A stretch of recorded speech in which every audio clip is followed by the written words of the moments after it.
খবর শুনছেন রাত দিন সংবাদ চ্যানেল থেকে। আজ জানাবো পশ্চিমবঙ্গ দেশ ও বিশ্বের বাছাই করা গুরুত্বপূর্ণ 24টি তাজা সংবাদ। শুরুতেই জানিয়ে দেব সংবাদ শিরোনাম। ভোটার তালিকায় মহাপ্রলয় নাকি রাজনৈতিক চাল? 1,15,00,000 নাম বাদ পড়ার দাবিতে দিলীপের বিস্ফোরক অভিযোগে তোলপাড় বঙ্গ রাজনীতি। প্রাক্তন মুসলিম নেতা সেলিম বাস্তিকের ওপর প্রাণঘাতী হামলা, সোশ্যাল মিডিয়ায় বিতর্কিত প্রতিক্রিয়া ঘিরে উত্তপ্ত পরিস্থিতি। বারবার খুনের হুমকি, ভোটের আগে হুমায়ুন কবিরকে কেন্দ্রের নিরাপত্তা, শাহের মন্ত্রকের বড় পদক্ষেপ। বিজেপি 10টি আসন পেলেই রাজনীতি ছাড়ব, ক্লিন চিট পেয়ে মোদীকে সরাসরি চ্যালেঞ্জ কেজরির তোপ। মার্চের শেষেই কি ভোট? বদলে যাচ্ছে বাংলার নির্বাচনী নির্ঘণ্ট, কত দফায় হতে পারে মহারণ? ভবানীপুরে মমতার বিরুদ্ধে বিজেপির মুখকে জল্পনার অবসান ঘটিয়ে অকপট মন্তব্য সুকান্তের। ভূমিকম্পে হেলে পড়ল মধ্য কলকাতার বাড়ি, আতঙ্ক ছড়াতেই ময়দানে দমকল, কি বলছেন আধিকারিকরা? জাতীয় গ্রন্থাগারের রুদ্ধদ্বার বৈঠকে অনুপস্থিত শুভেন্দু, কারণ নিয়ে জল্পনা তুঙ্গে, নীরব বিজেপি শীর্ষ নেতৃত্ব। আদালতের শর্তে সবুজ সংকেত, 1 মার্চ থেকে বিজেপির পরিবর্তন যাত্রা শুরু, রাজনৈতিক তরজা চরমে। আপনি কি চূড়ান্ত ভোটার তালিকায় আছেন? যোগ্য নাকি বিচারাধীন? কিভাবে বুঝবেন, জানালেন সিইও। কেন্দ্রীয় বাহিনী এলেই জুতো পেটা, বিধানসভায় দাঁড়িয়ে বিতর্কিত হুঁশিয়ারি তৃণমূল বিধায়কের। উপরাষ্ট্রপতি পদ থেকে কেন সরে দাঁড়ালেন? ইস্তফার নেপথ্যের আসল রহস্য ফাঁস করলেন জগদীপ ধনকর। আমায় ভ্রষ্ট বলতো সারাদিন, আবগারি মামলা থেকে রেহাই পেয়ে আবেগঘন প্রতিক্রিয়া কেজরির। দিল্লির আবগারি মামলার রায়ে নতুন সমীকরণ, মোদী সরকারকে তীব্র হুঁশিয়ারি মমতার দলের।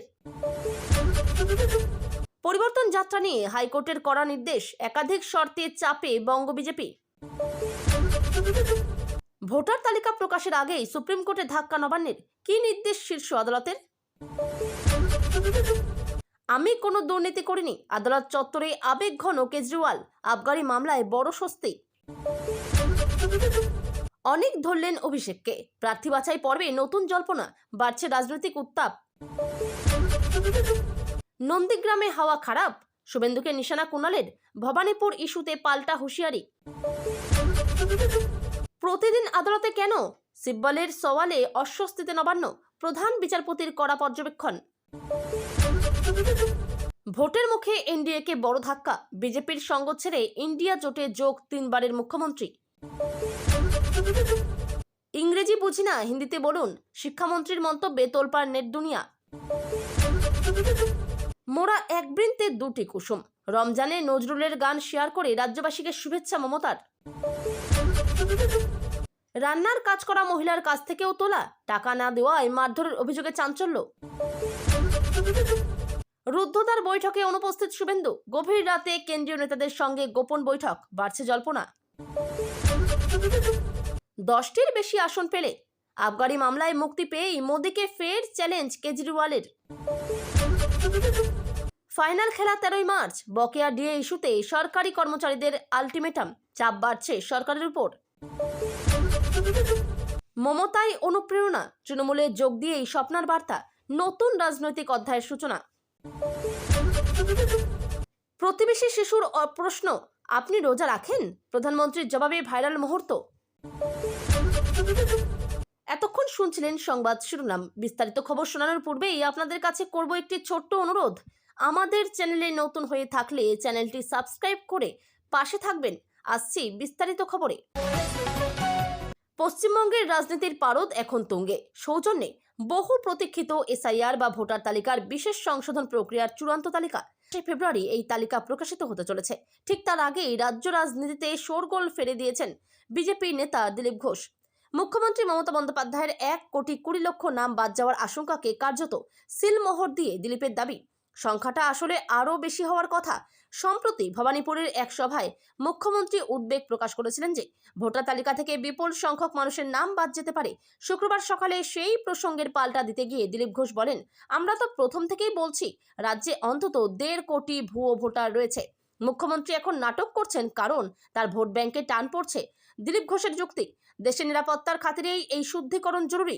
তিনি সাফ জানান, পশ্চিমবঙ্গে প্রচুর বিদেশি ঢুকে পড়েছে।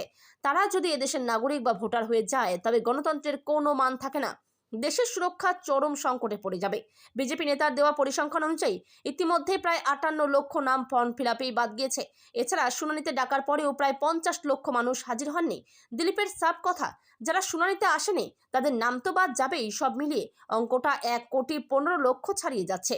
সূত্রের খবর, শনিবার যে তালিকা প্রকাশিত হবে তাতে নাম থাকবে 7,08,00,000 ভোটারেরই। তবে যাদের নাগরিকত্ব বা পরিচয় নিয়ে বিতর্ক রয়েছে তাদের নামের পাশে লেখা থাকবে অ্যাডজুডিকেটেড।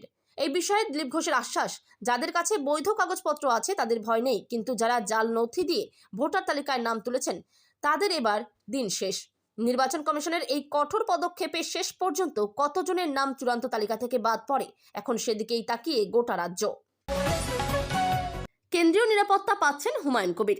ভোটের মুখে জনতা উন্নয়ন পার্টি সুপ্রিমোকে কেন্দ্রীয় নিরাপত্তা দেওয়া হবে। জানা গিয়েছে, Y+ ক্যাটাগরি নিরাপত্তা দিচ্ছে কেন্দ্রীয় স্বরাষ্ট্র মন্ত্রক।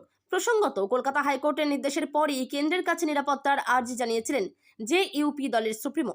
সেই আবেদনের ভিত্তিতেই এবার হুমায়ুন কবিরকে বিশেষ নিরাপত্তা দিল স্বরাষ্ট্র মন্ত্রক। তৃণমূল থেকে সাসপেন্ড হওয়ার পর নতুন দল গঠন করেছেন হুমায়ুন কবির। তারপর থেকেই তিনি দাবি করে আসছেন যে কোনো সময় তাকে খুন করা হতে পারে। খুনের হুমকিও পাচ্ছেন বলে গুরুতর অভিযোগ তোলেন হুমায়ুন কবিরের। অভিযোগ, তাকে খুনের সুপারি দিয়েছে বেলডাঙ্গা থানার আইসি। গাড়ি নিয়ে বাইরে বেরোচ্ছেন, যে কোনো সময় খুন হতে পারেন। এই পরিস্থিতিতে নিরাপত্তার স্বার্থে জানুয়ারি মাসে কলকাতা হাইকোর্টের দ্বারস্থ হয়েছিলেন হুমায়ুন কবির।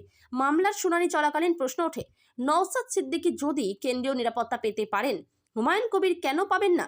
কেন্দ্র এই বিষয়ে জানিয়েছিল, হুমায়ুন কবির রাজ্য পুলিশের নিরাপত্তা পাচ্ছেন।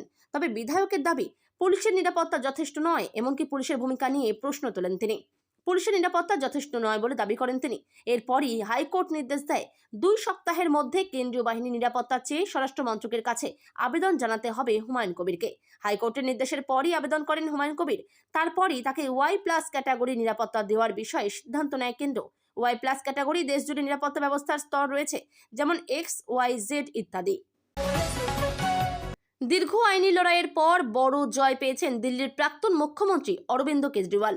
বহু চর্চিত দিল্লির আবগারি নীতি মামলায় শুক্রবার দিল্লির রাউস এভিনিউ আদালত কেজরিওয়াল, মনীষ সিসোদিয়া এবং BRS নেত্রীকে কবিতা সহ 23 জন অভিযুক্তকে সসম্মানে মুক্তি দিয়েছে। আদালতের এই রায়ের কয়েক ঘন্টার মধ্যেই কেন্দ্রীয় সরকার ও বিজেপিকে তীব্র আক্রমণ শানালেন দিল্লির প্রাক্তন মুখ্যমন্ত্রী। প্রধানমন্ত্রী নরেন্দ্র মোদীকে সরাসরি চ্যালেঞ্জ জানিয়ে তিনি বলেন, সাহস থাকলে দিল্লিতে আবার নির্বাচন করিয়ে দেখুন। বিজেপি যদি 10টির বেশি আসন পায় তবে আমি রাজনীতি ছেড়ে দেব। এদিন প্রায় 600 পাতার রায়ে আদালত কেন্দ্রীয় তদন্তকারী সংস্থা CBI এর পেশ করা তথ্যের তীব্র সমালোচনা করেছে। বিচারক জানান, বৃহত্তর ষড়যন্ত্র বা অপরাধমূলক অভিসন্ধির যে অভিযোগ CBI এনেছিল তার সপক্ষে ন্যূনতম কোনো বিশ্বাসযোগ্য তথ্য বা প্রমাণ দাখিল করতে পারেনি তারা। এমনকি মামলাটি বিচারের স্তরে নিয়ে যাওয়ার মতো পর্যাপ্ত উপাদানও মেলেনি। কেজরিওয়াল এই রায়কে সত্যের জয় হিসেবে বর্ণনা করে বলেন, আদালত স্পষ্ট করে দিয়েছে যে এটি একটি অন্তঃসার শূন্য ও সাজানো মামলা ছিল।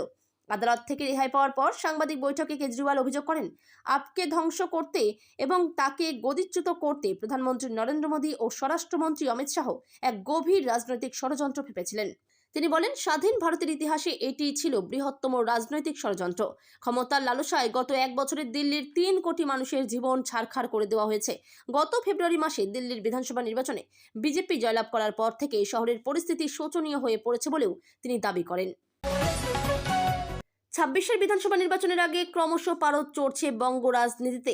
অনেকদিন ধরেই রাজ্যের বিরোধী দলনেতা শুভেন্দু অধিকারী দাবি করছেন, মমতা বন্দ্যোপাধ্যায়কে এবার তিনি ভবানীপুরেও পরাজিত করবেন। যার ফলে প্রশ্ন উঠছে যে তাহলে কি শুভেন্দু অধিকারী নিজেই হতে চলেছেন ভবানীপুরে বিজেপির প্রার্থী, নাকি বিজেপির পক্ষ থেকে অন্য কাউকে প্রার্থী করা হবে? এই নিয়ে শুভেন্দুবাবুকে প্রশ্ন করা হলেও তিনি জানিয়ে দিয়েছিলেন, বিজেপি যাকে প্রার্থী করবে তাকে দিয়েই তিনি মমতা বন্দ্যোপাধ্যায়কে হারাবেন। ফলে ভোট ঘোষণা হওয়ার আর যখন হাতে কয়েকটা দিন বাকি, ঠিক তার আগেই সেই ভবানীপুরে পৌঁছে গেলেন কেন্দ্রীয় মন্ত্রী সুকান্ত মজুমদার, যেখানে গৃহ সম্পর্ক অভিযান থেকে শুরু করে দেওয়াল লিখন করতে দেখা গেল তাকে। আর তারপরেই শুভেন্দু অধিকারীর এতদিনের যে বক্তব্য এবং মমতা বন্দ্যোপাধ্যায়কে হারানোর যে চ্যালেঞ্জ, সেই বিষয় নিয়ে তাকে প্রশ্ন করা হয়। এমনকি বিজেপি এখানে কাকে প্রার্থী করবে সেই বিষয় নিয়েও জানতে চান সাংবাদিকরা। আর সেই ব্যাপারেই প্রতিক্রিয়া দিতে গিয়ে ভবানীপুরে বিজেপির প্রার্থী নিয়ে বড় মন্তব্য করলেন রাজ্য বিজেপির প্রাক্তন সভাপতি। বাংলায় 26-এর বিধানসভা নির্বাচনে যে হাড্ডাহাড্ডি লড়াই হতে চলেছে তা বলার অপেক্ষা রাখে না। এমনকি এবারে লড়াই যে বিজেপি এবং তৃণমূলের মধ্যেই, সেই সম্পর্কের কারো মধ্যেই কোনো দ্বিমত নেই।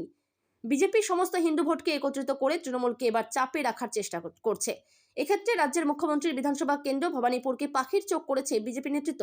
দীর্ঘদিন ধরে শুভেন্দু অধিকারী দাবি করে আসছেন, মমতা বন্দ্যোপাধ্যায় যদি ভবানীপুরে লড়াই করেন তাহলে তাকে তিনি হারিয়ে দেখাবেন।